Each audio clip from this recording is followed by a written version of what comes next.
Hi Shobha cooking ಚಾನಲ್ಗೆ welcome. ತುಂಬ ರುಚಿಯಾಗಿ ಆಲೂಗೆಡ್ಡೆ ಚಿಪ್ಸ್ ಯಾವ ಥರ ಮಾಡೋದು ನೋಡೋಣ ಬನ್ನಿ. ಹೊರಗಡೆ ತಂದು ತಿನ್ನೋದಕ್ಕಿಂತ ಮನೆಯಲ್ಲೇ ಮಾಡೋದು ಆರೋಗ್ಯಕ್ಕೆ ತುಂಬ ಒಳ್ಳೆಯದು. ಮಕ್ಕಳಿಗೂ ಕೂಡ ಮನೆಯಲ್ಲೇ ಮಾಡಿಕೊಡೋದು ಒಳ್ಳೆಯದೇ.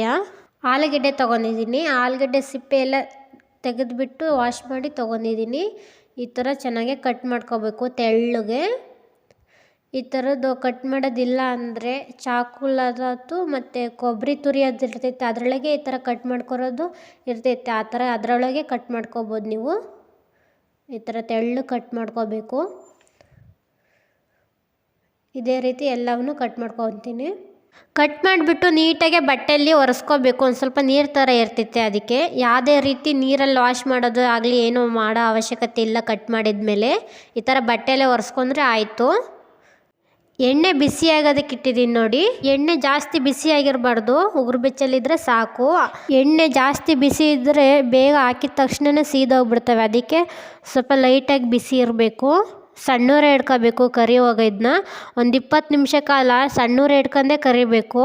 ತುಂಬಾ ಸುಲಭವಾಗಿ ಚಿಪ್ಸ್ ಮನೆಯಲ್ಲೇ ಮಾಡ್ಬೋದು ನೋಡಿ. ಹೊರಗೆ ತಂದು ತಿನ್ನೋದಕ್ಕಿಂತವ ಹೊರಗೆ ಅಂಗಡಿಯಲ್ಲಿ ತಂದು ತಿಂತೀವಲ್ಲ ಅದೇ ಟೇಸ್ಟ್ ಇರ್ತೈತೆ ಈ ಚಿಪ್ಸು ನೋಡಿ. ಈ ಥರ ಕಲರ್ ಚೇಂಜ್ ಆದಮೇಲೆ ದೊಡ್ಡವರೇ ಹಿಡ್ಕೊಂಡು ಕರಿಬೇಕು. ಇವಾಗ ಈ ಥರ ಕಲರ್ ಚೇಂಜ್ ಆದಮೇಲೆ ಒಂದು ಸ್ವಲ್ಪ ಹೊತ್ತು ನೋಡಿ. ಈಗ ಕಲರ್ ಚೇಂಜ್ ಆಗ್ತಾ ಇದ್ದಾವೆ, ಕೆಂಪುಗೆ ಮೆತ್ತಗಿದ್ದಾವೆ ಇಲ್ಲ ಕ್ರಿಸ್ಪಿ ಆಗಿದ್ದಾವೆ ಅಂತ ಚೆಕ್ ಮಾಡ್ತಾ ಇದ್ದೀನಿ ನೋಡಿ. ನೋಡಿ ಕ್ರಿಸ್ಪಿ ಆಗಿದ್ದಾವೆ. ಈಗ ತೆಗಿತಾ ಇದ್ದೀನಿ ನಾನು. ಇದೇ ರೀತಿ ಎಲ್ಲ ಚಿಪ್ಸು ಮಾಡ್ಕೋಬೇಕು ನೋಡಿ. ಸಿಂಪಲ್ಲಾಗಿ ಚಿಪ್ಸು ರೆಡಿ ಆಯಿತು. ಅಂಗಡಿ ಮನೇಲಿ ಸಿಗೋ ಅಂಥ ಚಿಪ್ಸೇ. ಉಪ್ಪು ಸ್ವಲ್ಪ ಉಪ್ಪು ಹಾಕ್ತಾಯಿದ್ದೀನಿ.